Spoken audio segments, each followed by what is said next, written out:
Hello everyone and welcome to the TAP Integrative Featured Expert Chat. Really looking forward to this interview today with us, Dr. Adam Rinde.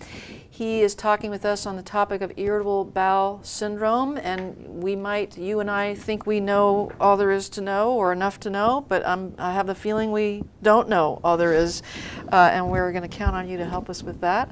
We're talking to you today from Portland, Oregon, so welcome to Portland, Adam. Thank you. So we were chatting just a little bit ahead of time about our shared sort of athletic backgrounds, but share with us your professional background and how did you come to this, and what have you been up to as a naturopathic physician? Yeah, first of all, I'm very happy to be here, so thank you for having me. My professional background in naturopathic medicine started when I started growing an interest in naturopathic medicine back in 1997. In fact, I was sharing with you that I went to a conference that you were speaking at and was very inspired by the profession way back in 1998. I went to Bastyr University and I graduated in 2006 with a doctorate in naturopathic medicine. I went on to accept the residency there, the first year residency. It was actually turned down by several people, and I was fortunate enough to get it, believe it or not. That turned out to be a really good launch to my career. I stayed on faculty at Bastyr for 5 years. Alongside those 5 years, I was building a private practice, which I have been building for 9 years, and I'm purely a clinician. I see patients all day long. I run a private practice, and I also have become interested in lecturing and what I learned to my colleagues. Excellent. Do you teach at the Bastyr now? I've no longer am teaching since 2011. I'm just focusing on your practice. Yeah. Excellent. So, you and I could say things like how treating gastrointestinal problems is such a core naturopathic historical thing to be doing, and all kinds of practitioners, alternative and conventional, have been treating this thing we call Irritable Bowel Syndrome or IBS for centuries. And but things seem to be really kind of evolving more recently on IBS and insights into IBS. So what are some of these really kind of newer insights into IBS that are going on? And not all of us, including myself, may have heard of some of these. Yeah, so the main thing that I'm noticing is that the term irritable bowel syndrome used to be considered a diagnosis of exclusion. Right. And a number of us who were trained were told to hang any condition that sort of didn't have a good explanation, that was somewhat of a digestive problem. If you don't know what it is, it must be IBS. Exactly, yeah. And now we're getting more sophisticated with our understanding of IBS, and it's starting to become something that we actually can work up and evaluate and possibly have more of a framework of the pathophysiology and how to treat it. So I think there's more of an effort of understanding some of the basic science of what's going on, and so our treatments are more specific and also more holistic. There's a lot of different medications being used by conventional practitioners, some over-the-counter, some prescription. What are the mainstays of a conventional approach to IBS? Maybe just the categories would be helpful. Sure. So the conventional approach to IBS is largely dictated by the symptoms that the patient is presenting with. So there's domains that are considered, the symptoms fall into 3 or 4 domains: constipation, diarrhea, pain, and then there's also a 4th category that's more bloating, flatulent. So a lot of patients have an overlap of all of these. So you can have mixed IBS. Right. You can have these symptoms overlapping. So the therapies are directed basically how the patient presents. So in the constipation patient, then we're going to be looking to help produce motility. So there is categories of serotonin agonists that will help with motility. There are the use of SSRIs in the constipated patient to help with visceral sensitivity. There's also secretagogues to help with increasing fluid in the intestinal lumen. There's also drugs that work on opioid receptors like loperamide that help with perhaps visceral sensitivity to help with bowel movements. Over the counter, we traditionally see polyethylene glycol, which is Miralax. Also, we see the use conventionally even with psyllium husk. Diarrhea-wise, we're controlling excess serotonin secretion in the lumen, a lot of times with conventional medications. So we have drugs that block serotonin activity. With diarrhea, we might see tricyclic antidepressants. Also, with the diarrhea patient, we see more of the spasmodic pain. Also, in the diarrhea patient, we'll also see conventionally even dietary modifications being prescribed. Yeah, although not enough, right, from our conventional colleagues. But Correct. They have their strong suits and we have ours.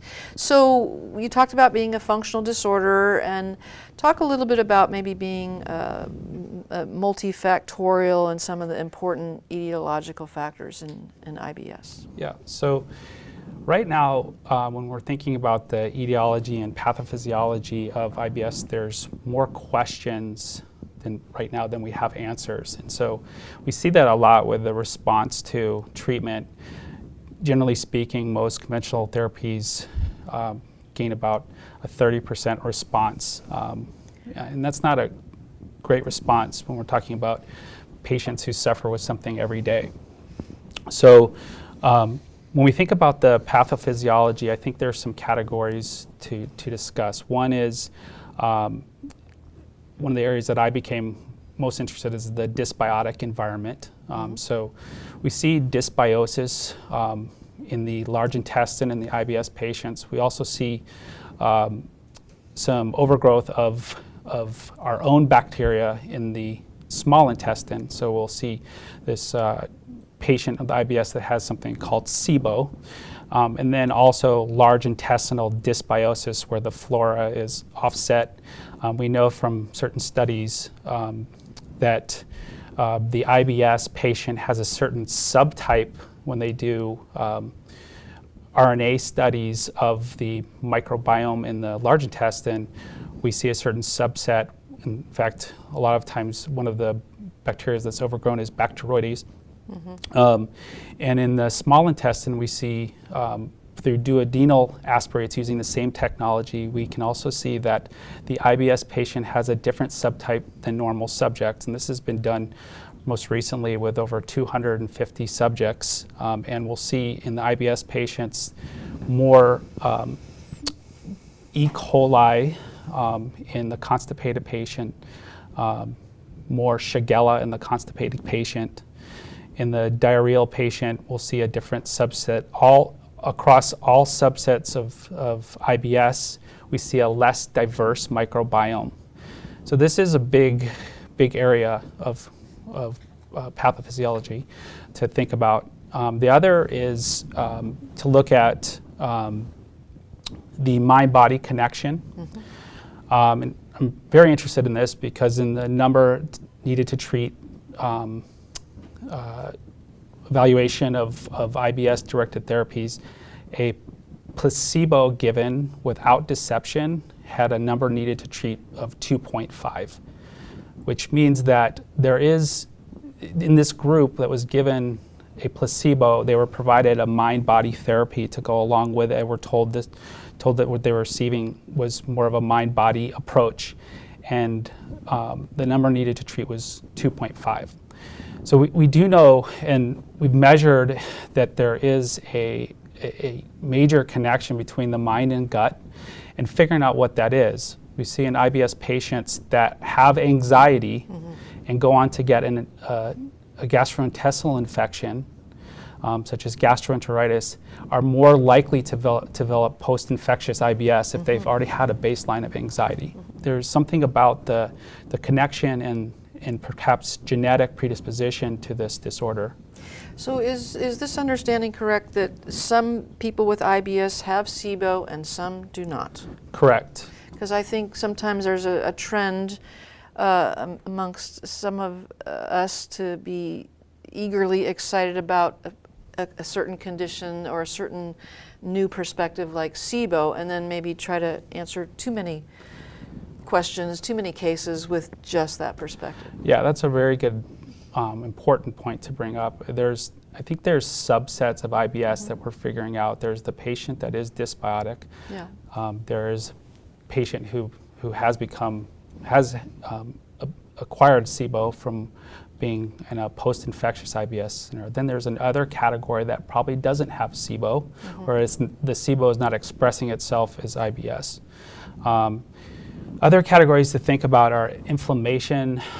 We're now seeing inflammatory markers. Some of the research done on the low FODMAP diet has showed the 8-fold decrease in histamine when being on this diet. So we know that there's some inflammatory marker connection to this disorder, and so we have to look at how to pull this all together in a very systematic way. Well, I think it really begs the individualized approach concept, Yes. right? So some of the things you're taking take us right into tests. Are you saying that we should do stool cultures on most of our IBS patients? Interested in that question for you. Should we do SIBO testing on most of our IBS patients? What do you think about this IBS check test? Tests, are important. I'm sort of was trained before the era of a lot of testing, and it's sort of an up and coming part of our profession. So I would say that to really listen to the patient first in good, thorough history taking, you can't replace that. The connection between you and the IBS patient and the teamwork that's created with that interaction is essential. So to answer your question specifically, I think that if a patient is expressing lots of issues with flatulence, bloating, and that seems to be a very loud dominant aspect, symptom. no pun intended, of the case.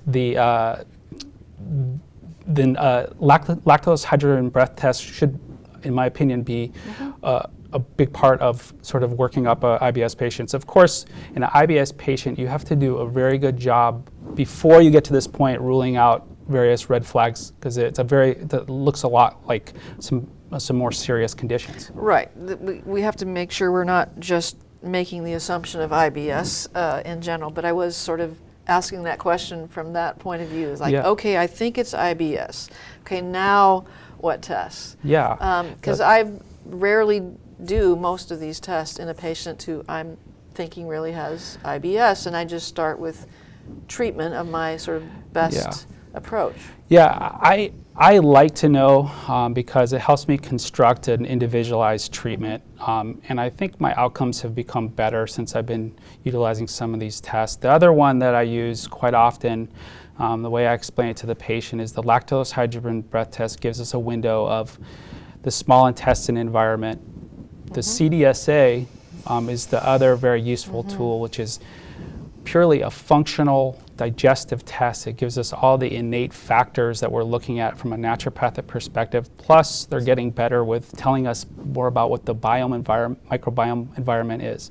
So for those who might not know, that's the CDSA is the Comprehensive Digestive Stool Analysis. Correct. So you get a lot of information there. A lot of data. You get a lot about what's happening in the brush border enzymes. You get information about markers of inflammation in the gut, any type of dysbiotic organism. You get information about commensal organisms, and then information about how well the healthy bacteria is. This, I think, gives us more precision when we're constructing strategies. The third test that's up and coming is the IBS Check.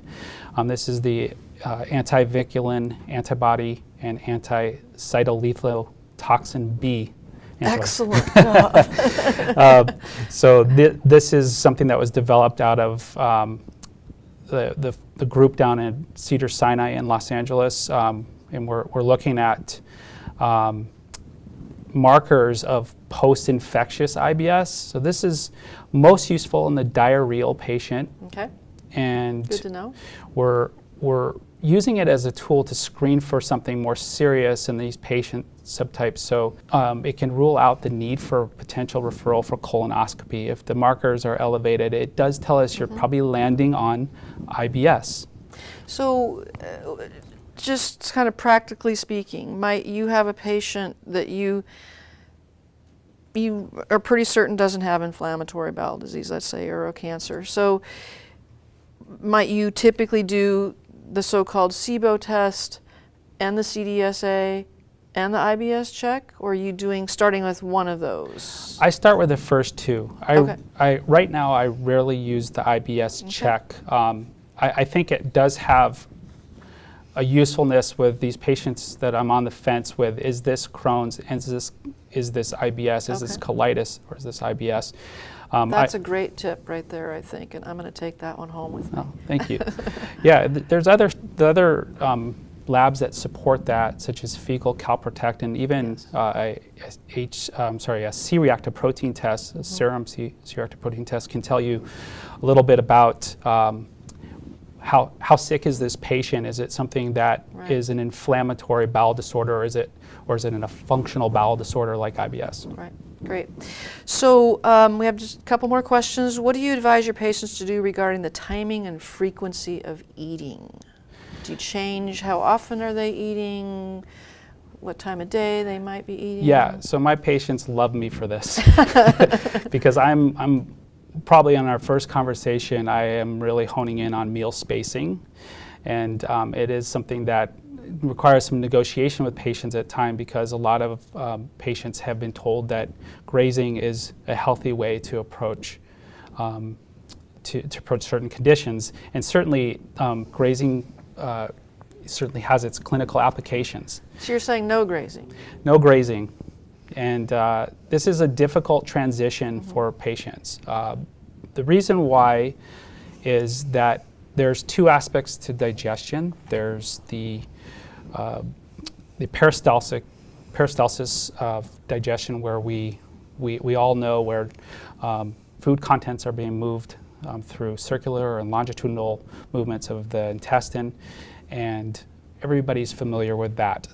The part that most people don't understand is there's another second part called the interdigestive period that only happens after about 2, 3, and some people 4 hours of the fasting state. So during this part, there's something that kicks in called the migrating motor complex. And what this is like, I always think about it like if you've ever been to a hockey game, the Zamboni comes in and cleans the ice after there's been a game. This cleaning crew comes in and sweeps the intestinal undigested contents, possibly some extra bacterial load that has entered into the small intestine, and keeps it fairly kind of relatively sterile compared to the large intestine. Now, if you're grazing and you're not getting these cleansing waves, you may be walking around with permanent bloat. And there's some very important aspects to this migrating motor complex that we're understanding, and in one subset, especially the post-infectious IBS, there seems to be an autoimmune attack on vinculin that seems to disrupt the interstitial cells of Cajal, which provide a network of nerve transmission up and down the intestine. So you're making me have to go back to basic physiology and histology. Yeah, isn't it great? And so we do know that disrupting the migrating motor complex can alter this motility. Right. So 4 or 5 hours, you're wanting to reach at least that moment. 5 is a little bit, I'd say, too far. 3 to 4 seems to be the sweet spot. Okay. Just kind of really in a nutshell, what's a go-to dietary approach for you for managing IBS? In a nutshell, I use the low FODMAP diet to sort of create a scenario where patients feel back in control of their digestion. Also, we know that it is very helpful in about 70% control of IBS symptoms. More helpful in the IBS diarrhea patient than the IBS constipated patient. Okay. But has been considered helpful in all these patients. So that's kind of like your foundations, Well, spacing and the low FODMAP diet. in the beginning, I'm very passionate about us not using the low FODMAP diet as a permanent diet. I'm really keen on the research that's coming out that says that this does alter the large intestine microbiome. Some of the lower fiber contents, we have to be really careful about what the long-term implications of this diet is. So I use it in the beginning, and then I challenge it. As the patient gets better and better, I'm challenging back certain food items and moving more towards a gut-friendly diet. So beginning means 3 weeks, 6 weeks, 3 months? It's usually a minimal of 2 weeks. In some patients, I'm seeing 2 to 8 weeks. Okay. I think this is good for folks to hear, because I think, you know, I have patients coming in and they've been on this FODMAP diet for a long time, and I'm like, wow. Yeah, I mean, one of the things I see is sometimes patients have come to me having done their own homework, and they're on more supplements than food items. Right, right. And I really have to work with them to develop a relationship with food again. And this is something I'm really cautious about. Is there any way for you to kind of succinctly describe your sort of stepwise sequential approach? Yeah. So it's not really mine, and you know, these approaches have been around for years. I learned mine from Dr. John Hibbs, and he was sort of the framework of my approach to IBS, and then I built on it from there. So sweet of you to not take credit for yeah, there's a lot of contribution here. So the one thing I've added though that I think is really important is I first in the IBS patient, I look at their adrenal and immune balance, and I use tools such as the stress identity questionnaire that's available to our profession. I use sometimes the 4-point cortisol test. So sounds like you're also bringing the mind-body through that lens as well. I feel that if we try to remove a lot and try to really do core removal of basic function like digestive function before the patient is feeling well enough to handle the treatment, that we're possibly making them sicker. Yeah, I like that thinking. So I do like to make sure that they're in a good place from a standpoint of adrenal immune function, and I might spend a good month building up those systems first. Okay. Then secondly, I work on lifestyle behaviors that might contribute to dysbiosis, such as wearing tight pants, tight belts, gut clenching. I like patients to kind of hang out sometimes to sit Let it all improperly. hang out, Exactly. And work on various exercises that release the abdomen. There seems to be a lot of connection to stress, tension, diaphragmatic tension, visceral tension, and I work on that with my patients. Then when we get those things underway, I actually see a lot of patients doing better. We add in the diet, meal spacing aspects. At that point, I feel like we're ready to treat. Sometimes patients will come in and they've already done all these steps. So we just move in, I start wherever they are. So the next step is to address any possible dysbiotic imbalance. So I'll use various antimicrobial herbs, biofilm eradicators. But I mean, are you also giving them a fiber supplement to most folks? Are you giving them enteric coated peppermint oil? So how I look at this is a lot of the things that we commonly see people trying for themselves on IBS, like fiber, sometimes even peppermint oil, sometimes even glutamine. I see those as when they're graduating from care, when those treatments start to really work and hold the treatment. So what my treatment process goes into is we try to sort of remodel the digestive tract from the ground up and then build it back up to a point where the patient is now able to go into more of a prevention. So part of this treatment process also involves using therapies to address the migrating motor complex. And also name one. So just one. Yeah, so one of the therapies that helps with the migrating motor complexes, gingiber. Excellent. So I'm guessing that most of your patients respond to your treatment plan? I'm thinking, I could say what I generally do is far simpler, and I would say a very high rate of response. And so you're probably helping a lot more of those really difficult folks. Yeah, so when I first started in practice, I thought I was exceptional at treating IBS. And I probably was seeing a lot of mild cases. Yeah. And I'd say with the mild cases, we can really help a good 60, 70%. Yeah. Now that I've been doing this a while and diving into it, I'd say with the tougher cases, it's probably around 40% to 50%, and this is something that for the patient, some of them that are refractory to treatment, it's really important to let them know that you're a relationship for them to have, so that as more treatments and more information comes into the profession, you're there to help them apply some of the new things we learn, and also support them in the management of it ongoing. Great. Any final pearl or advice you want to share with your colleagues? Yeah, I mean, I mentioned that I use a lot of supplements, and they're a key tool in the treatment. I would say for most clinicians is to explain to the patients the starting point of this supplement regimen and the stopping point. It can quickly become overwhelming for the patient, and they don't know why they're doing the therapy for what specific purpose it is. So that is one key important thing to know. Also to use tracking of your progress with assessments. So the seasoned clinician can ask 1 or 2 or 3 questions and know how the patient's doing. The newer clinician, or even someone who's in their first 10 years of practice, might benefit from sort of assessment tools like the Digestive Wellness Questionnaire. So at different junctures, when the patient comes in on intervals, you're using this questionnaire to guide your treatment and see how the patient's going, how the patient's responding to treatment.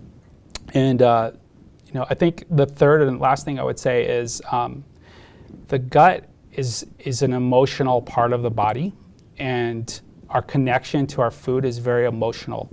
And so this particular patient base requires a lot of patience. You have to be almost like a nurturer to really help the patients, and it really appeals to me because of the connection and the things that patients share. Now, naturopathic medicine, I feel, is the best profession to treat this. Naturopathic and integrative providers are sort of in a good place to treat this condition because we have more time, we have more chance to interact with our patients. Right. Hey, Adam, thank you so much for upgrading my skill sets in IBS. I have some great take-homes, and I'm sure that our colleagues do too. And thank you for watching. Thank you for coming. Stay on our website and learn more from Dr. Rinde about IBS and many other digestive issues. See you soon.